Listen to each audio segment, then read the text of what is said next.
మీ business ఏదైనా మీ ఊర్లో promotion చేయాలంటే అది సుమన్ టీవీతోనే సాధ్యం. ఇప్పుడే సంప్రదించండి. ఇవాళ వత్తి మిగిలింది, నూనె అయిపోయింది. ఇంత పొడు వత్తి దీపంలో ఉంది, వేస్ట్ చేయడం ఎందుకని మలిగిపోయిన వత్తితోనే దీపాన్ని వెలిగిస్తారు చాలా మంది. ఎప్పుడైతే ఒక దీపారాధనకు మనము మంగళారతి దీపాన్ని వెలిగించామో మిగిలిపోయిన వత్తిని ముట్టిస్తే మిగిలిపోయిన వత్తి శవంతో సమానం.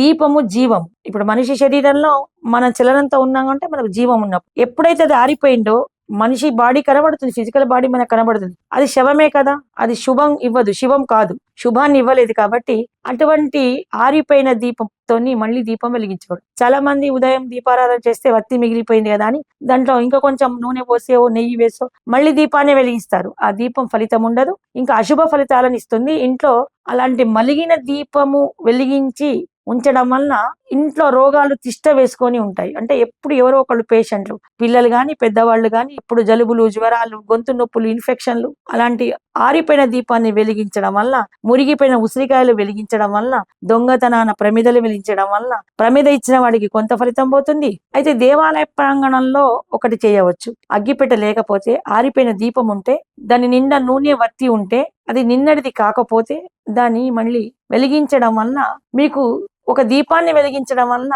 ఇక్కడ దోషం లేదు, మంచి ఫలితం ఇస్తుంది. దేవాలయం ప్రాంగణాల్లో శివాలయంలో కానీ ఇప్పుడు కార్తీక మాసంలో దీపాలు గాలి వచ్చి వెలిగిపోతాయి, మలిగిపోయి ఉంటాయి, వత్తి ఉంటుంది, నూనె ఉంటుంది, పరిసరాల్లో ఎక్కడ దీపం ఉండదు. అప్పుడు మన దగ్గర ఉన్న అగ్గిపెట్టెతోని ఆ దీపాన్ని వెలిగించడం వల్ల ఎవరైతే ప్రమిద ఇచ్చారో ఆ ప్రమిద పుణ్యం ప్రమిద వాళ్ళకి, అందులో ఉన్న తైలము అంటే నూనె పుణ్యము, వత్తి పుణ్యము ఆ భాగస్తులకు పోతుంది.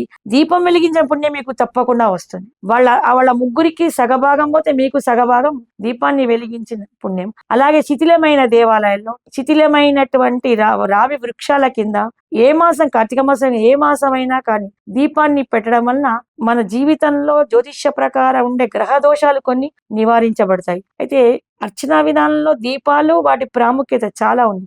దీపం ఏంటంటే కీర్తికి, ఆయువుకు కారణం. మంచి తైలాన్ని, మంచి శుచి శుభ్రమైన నేతిని, నూనెను వాడడం వల్ల పుణ్యఫలాలు ఉంటాయి. అయితే కొన్ని గ్రహ దోషాలకు కొంతమంది ఆముదం నూనె, యమగండాలు, ప్రాణాపాయగండాలు ఆముదం నూనె యమధర్మరాజు గాని, నువ్వుల నూనెతో గాని, శనిదేవునికి గాని పెడతారు. ఆయుకారకులు వాళ్ళిద్దరు కూడా సూర్యపుత్రులు. అలాగే రావి చెట్టు దగ్గర నువ్వుల నూనెతో దీపం పెట్టడం, నువ్వుల నూనె లేనప్పుడు కాసిన నువ్వుల విత్తులతోనైనా దీపం పెట్టడం. కుబేరునికి మనకు ధనత్రయోదశప్పుడు కుబేరునికి ధన దీపం 1 రూపాయి బిళ్ళ వేసి, కుబేరుని దగ్గర ధర్మపురిలో లక్ష్మీ నరసింహస్వామి, కొత్త నరసింహస్వామి దగ్గర కుబేరుడిది ఆ స్థానం, ఈశాన్య మూలలో కుబేరుని యొక్క విగ్రహం ఉంది. అక్కడ ధనదీపాన్ని పెట్టడం వల్ల దరిద్రం తొలగిపోతుంది. గురువారము పుష్యమి నక్షత్రం వచ్చిన రోజు శివాలయంలో రూపాయి బిళ్ళ వేసి దీపం వెలిగించడం వల్ల అనేకమైన సంపదలు, అప్పులు తీరిపోతాయి.